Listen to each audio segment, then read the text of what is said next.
Hello and welcome to the Palmetto GBA Pulmonary Rehab webcast. My name is Lynn Kelly. I'm a Senior Provider Outreach Education Consultant. I'm also a registered nurse. Thank y'all for attending today, and we'll get started here. All right, we're going to start off with an overview. As you know, pulmonary rehab is a multidisciplinary program of care for patients with chronic respiratory impairment who are symptomatic and often have decreased daily life activities. Benefits of pulmonary rehab are decrease the symptoms of your disease or condition, ability to function better in your daily life, increased ability to exercise, decreased symptoms, and better management of anxiety and depression. Chronic obstructive pulmonary disease is defined by the World Health Organization lung disease characterized by chronic obstructive of the lung airflow that interferes with normal breathing and is not fully reversible. COPD is a lung disease that makes it hard to breathe. It is caused by damage to the lungs over many years. Key indicators for considering a diagnosis of COPD: dyspnea that is progressive, characteristically worse with exercise, persistent, a chronic cough, and chronic sputum production. Assessment goals: you want to determine the severity of the disease, its impact on the patient's health status, and the risk of future events, for example, exacerbations, to guide therapy. Consider the following aspects of the disease separately: current level of patient symptoms, severity of the spirometric abnormality, frequency of exacerbations, and presence of comorbidities. The characteristic symptoms of COPD are chronic and progressive dyspnea, cough, and sputum production that can be variable from day to day. Dyspnea, progressive, persistent, and characteristically worse with exercise. Chronic cough may be intermittent and may be unproductive. Chronic sputum production. COPD patients commonly cough up sputum. The GOLD classifications are the main method doctors use to describe the severity of COPD. GOLD is short for Global Initiative for Chronic Obstructive Lung Disease, a collaboration between the National Institutes of Health and the World Health Organization. The GOLD staging system classifies people with COPD based on their degree of airflow limitation. The airflow limitation is measured during pulmonary function tests. When blowing out forcefully, people with normal lungs can exhale most of the air in their lungs in 1 second. The volume in 1 second forced exhalation is called the forced expiratory volume in 1 second, or FEV1, measured in liters. The total exhaled breath is called the forced vital capacity, or FVC, also measured in liters. In people with normal lung function, the FEV1 is at least 70% of the FVC. An FEV1 less than 70% of FVC can make the diagnosis of COPD in someone with compatible symptoms and history. This chart represents the GOLD classifications from stage 1, mild COPD, through stage 4, very severe COPD. The test results should be in the chart and should be an official report. Physician ordering pulmonary rehab or writing the pulmonary rehab orders should make note of the test and interpret the result that objectively shows the patient has moderate or severe COPD according to the GOLD standard. A pulmonary rehab program is typically a physician-supervised, multidisciplinary program individually tailored and designed to optimize physical and social performance and autonomy of care for the patients with chronic respiratory impairment. The main goal of a pulmonary rehab program is to empower the individual's ability to exercise independently.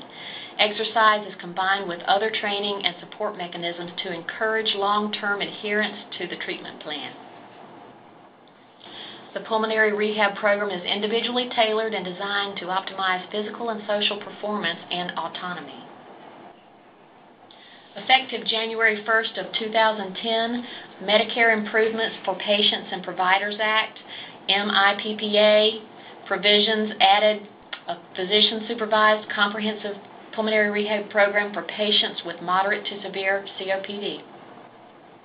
Medicare will pay for up to 2 one-hour sessions per day for up to 36 lifetime sessions, in some cases up to 72 lifetime sessions of the pulmonary rehab program. As specified in 42 CFR 410.47, Medicare covers pulmonary rehab items and services for patients with moderate to severe chronic obstructive pulmonary disease, as defined by the GOLD classifications 2, 3, and 4, when referred by a physician treating the chronic respiratory disease. The pulmonary rehab program must include the following mandatory components. Must have a physician-prescribed exercise, must have education or training, a psychosocial assessment, an outcomes assessment, and an individualized treatment plan. In physician-prescribed exercise, this physical activity includes techniques such as exercise conditioning, breathing, retraining, and step and strengthening exercises. Some aerobic exercise must be included in each pulmonary rehab session. Orders. If the intervention is done on more than one occasion, the physician must order it. A new order doesn't have to be written for every day. An order can encompass several days. The order must specify exactly what is to be given and cannot be in ranges. An order can be changed. An order can be verbal, but it must be signed by the ordering practitioner. The sooner the better. Changes in orders should generally be reflected in progress notes. Aerobic exercise. High and low intensity exercise is recommended, as well as a combination of endurance and strength training at least twice a week. Education or training. This should be closely and clearly related to the individual's care and treatment and tailored to the individual's needs, including information on respiratory problem management and, if appropriate, brief smoking cessation counseling. Any education or training must assist in achievement of individual goals toward independence in activities of daily living, adaptation to limitations, and improved quality of life. Psychosocial assessment. The assessment means a written evaluation of an individual's mental and emotional functioning as it relates to the individual's rehabilitation or respiratory condition. It should include an assessment of those aspects of the individual's family and home situation that affects the individual's rehabilitation treatment and a psychological evaluation of the individual's response to and rate of progress under the treatment plan. Periodic reevaluations are necessary to ensure the individual's psychosocial needs are being met. Outcomes assessment. These should include beginning and end evaluations based on patient-centered outcomes, which are conducted by the physician at the start and end of the program, and objective clinical measures of the effectiveness of the pulmonary rehab program for the individual patient, including exercise performance and self-reported measures of shortness of breath and behavior. The assessment should include clinical measures such as 6-minute walk, weight, exercise performance, self-reported dyspnea, behavioral measures, supplemental oxygen use, smoking status, and a quality of life assessment. An individualized treatment plan describing the individual's diagnosis and detailing how components are utilized for each patient. The plan must be established, reviewed, and signed by a physician every 30 days. The plan may initially be developed by the referring physician or the pulmonary rehab physician. If the plan is developed by the referring physician who is not the pulmonary rehab physician, the pulmonary rehab physician must also review and sign the plan prior to implementation of the pulmonary rehab program. It is expected that the supervising physician would have initial direct contact with the individual prior to the subsequent treatment by ancillary personnel, and also have at least one direct contact in each 30-day period. Individualized treatment plan. The plan must have written specificity with regards to the type, amount, frequency, and duration of the pulmonary rehab items and services furnished to the individual, and specify the appropriate mix of services for the patient's needs. It must include measurable and expected outcomes and estimated timetables to achieve these goals.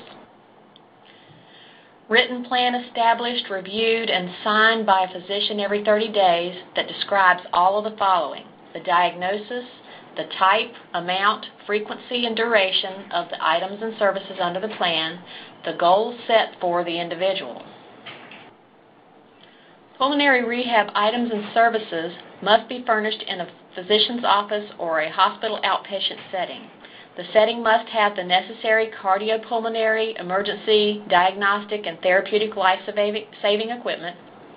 All settings must have a physician immediately available and accessible for medical consultations and emergencies at all times that the pulmonary rehab items and services are being furnished under the program. Physician standards.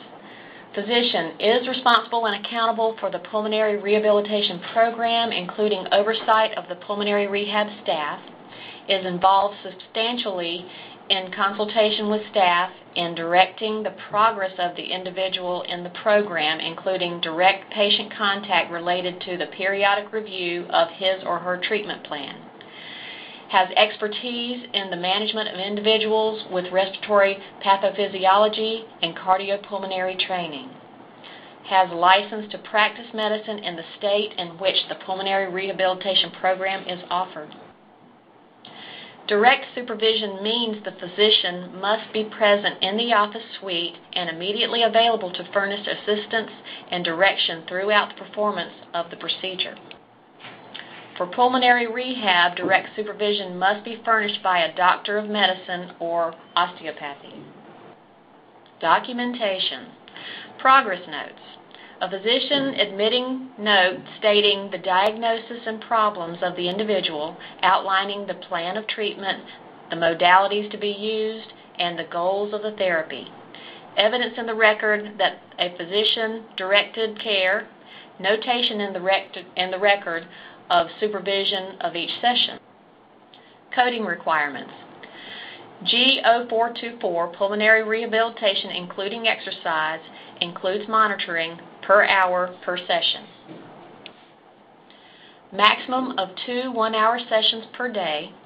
Sessions during treatment must be at least 31 minutes. 2 sessions of pulmonary rehabilitation services may only be reported in the same day if the duration of the treatment is at least 91 minutes. Claims processing.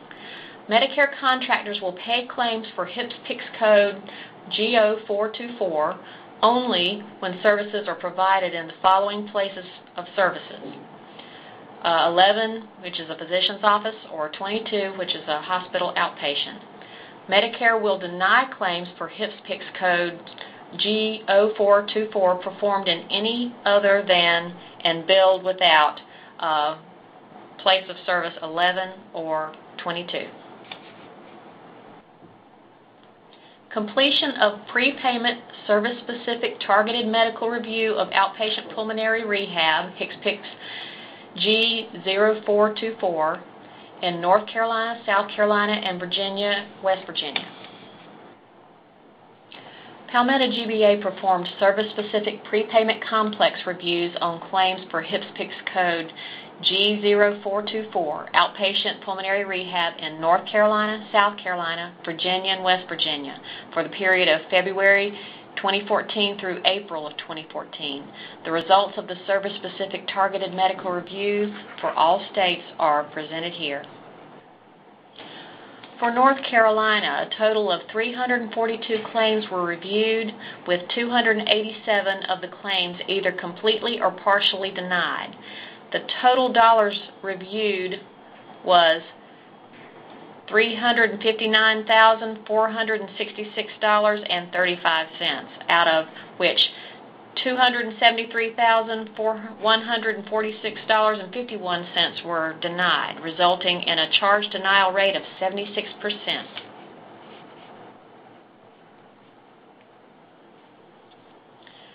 This is a chart of the top denial reasons. I'm not going to read through all these, but you can see the percentages over to the left of how these were broken down. The next 4 slides are going over granular error findings. It's just a more specified definition of the denial reason. You also see how often those denials occurred. Hopefully this will give you a little more clarification as to each of the denial codes. Again, these are granular error findings based on the denial codes.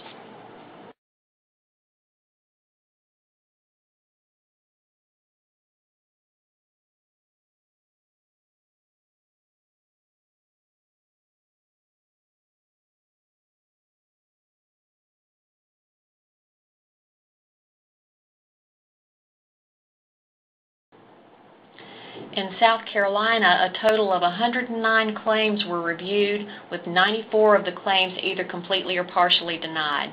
The total dollars reviewed was $103,622.73, out of which $86,595.96 were declined, resulting in a charge denial rate of 83.6%. This table describes the percentage of the denials by the denial code. And these next 4 slides also go through the granular denial reasons based on the denial code and the number of occurrences per denial code.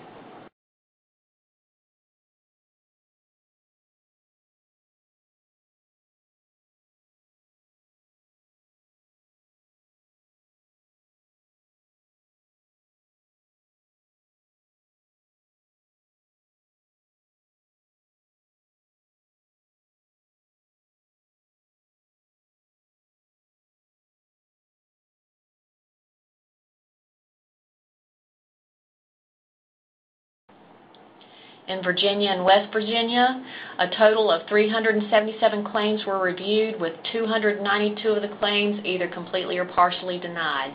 The total dollars reviewed was $389,354.78, out of which $294,562.07 were denied, resulting in a charge denial rate of 75.7%. Here again are the top denial reasons. And again, the next 4 slides are involving the granular denial reasons for each denial code and the frequency of occurrences.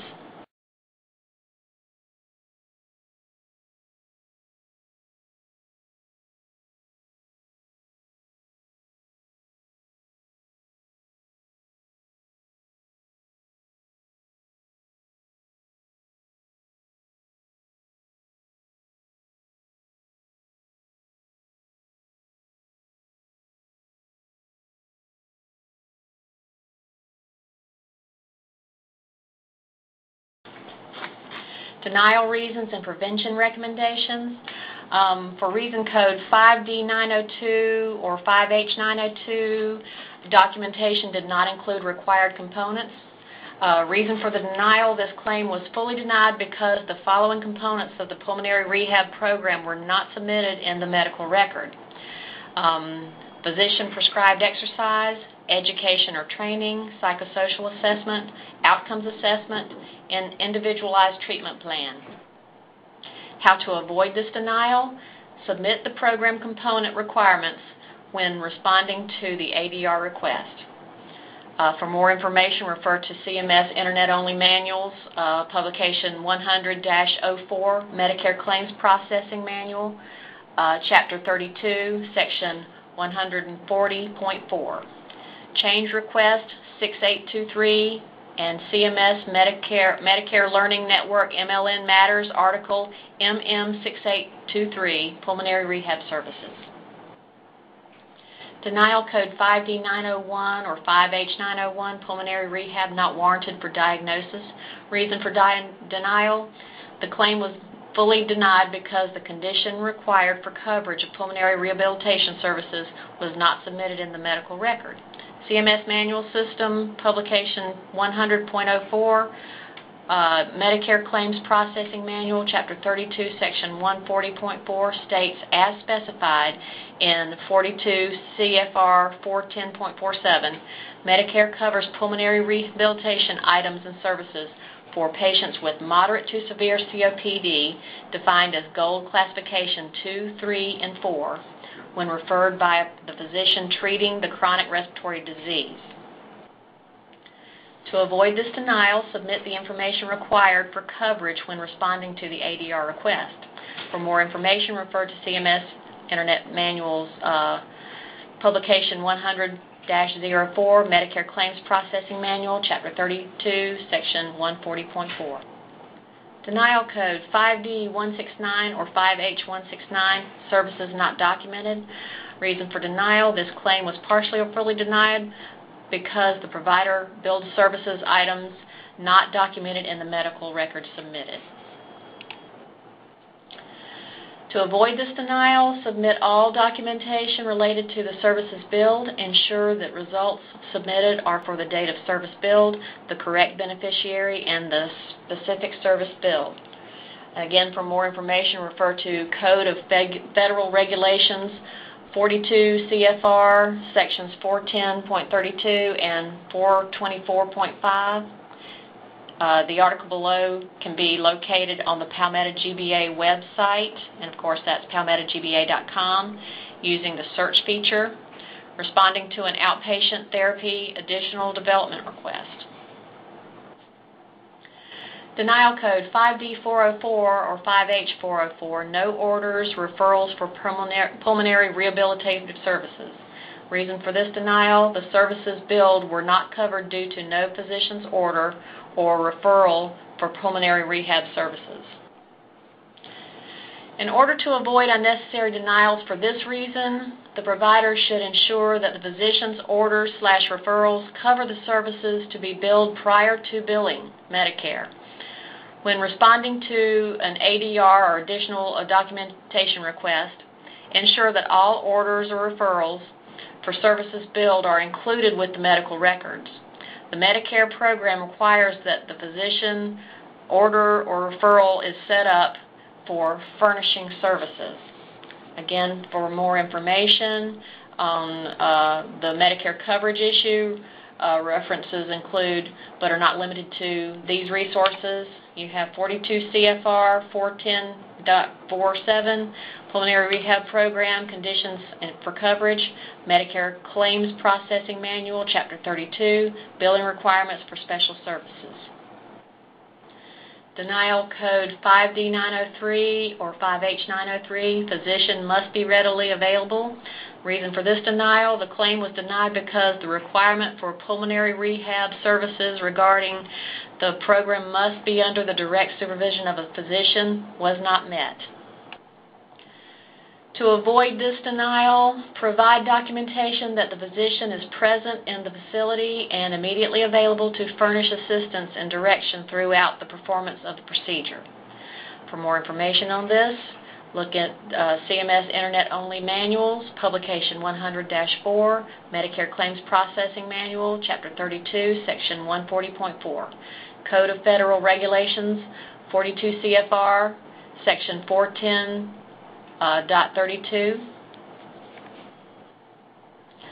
56900, Auto Denial, Requested Medical Records Not Submitted.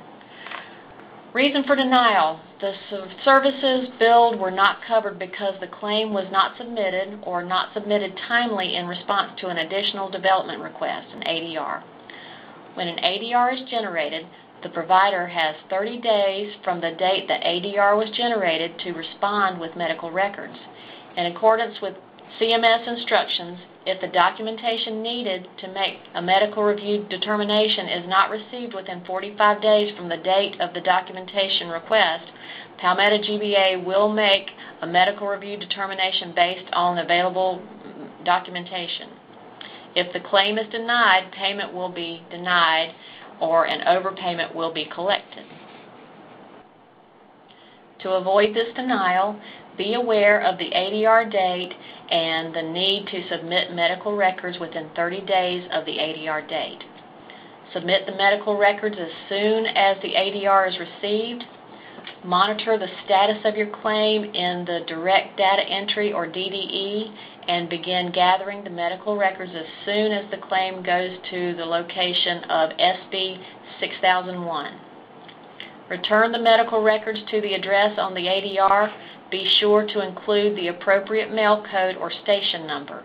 This ensures that your responses are promptly routed to the Medical Review Department. Gather all the information needed for the claim and submit it all at one time. Attach a copy of the ADR request to each individual claim. If responding to multiple ADRs, separate each response and attach a copy of the ADR to each individual set of medical records. Make sure each set of medical records is bound securely with one staple in the upper left corner or a rubber band to ensure that no documentation is detached or lost. Do not use paper clips. Do not mail packages COD. We cannot accept them. For more information, refer to the following articles on Palmetto GBA website at palmettogba.com. For more information, refer to the following articles on Palmetto GBA J11 Part A website, Medical Review Progressive Action Plan process. The next steps. The service-specific targeted medical review edits for Part A Outpatient Pulmonary Rehab HCPCS code G0424 will be continued in North Carolina, South Carolina, Virginia, and West Virginia. This service has been identified as a major risk area for J11, and the review results show a high charge denial rate and high severity impact errors in each state. If significant billing aberrancies are identified, provider-specific review may be initiated. Questions regarding the medical review can be directed to Provider Contact Center at 866-696-0705. KX modifier. Contractors shall accept the inclusion of the KX modifier on the claim lines as an attestation by the provider of the service that documentation is on file verifying that further treatment beyond the 36 sessions is medically necessary up to a total of 72 sessions for that beneficiary. Claims processing. Medicare contractors will deny claims for HCPCS code G0424 when submitted for more than 72 sessions, even where the KX modifier is present. For institutional claims, the type of bill is 13X or 85X and revenue code 0948. Daily frequency edits. Claims that exceed 2 units on a date of service will be denied. The next few slides are a list of examples. Example 1, patient received 20 minutes of pulmonary rehab services in a day. No pulmonary rehab sessions may be reported because less than 31 minutes of service were furnished. Example 2, patient received 20 minutes of pulmonary rehab services in the morning. They received 35 minutes of pulmonary rehab services in the afternoon. You'll report 1 session of pulmonary rehab services under 1 unit of HCPCS G code for the total duration of 55 minutes of pulmonary rehab services on that day. Example 3, patient receives 70 minutes of pulmonary rehab services in the morning, receives 25 minutes of pulmonary rehab services in the afternoon of a single day. Report 2 sessions of pulmonary rehab services under the HCPCS G code because the total duration of pulmonary rehab services on that day of 95 minutes exceeds the 90 minutes. Example 4, patient receives 70 minutes of pulmonary rehab services in the morning, receives 85 minutes of pulmonary rehab services in the afternoon of a single day. Report 2 sessions of pulmonary rehab services under HCPCS G code for the total duration of the pulmonary rehab services of 155 minutes. A maximum of 2 sessions per day may be reported regardless of the total duration of pulmonary rehab services. References: 42 CFR 410.47, CMS Manual System Publication 100-04, Medicare Claims Processing Manual, Chapter 32, Section 140. This concludes our pulmonary rehab webcast for today. If you have questions, feel free to contact our Provider Contact Center at 866-696-0705. Thank you and have a great day.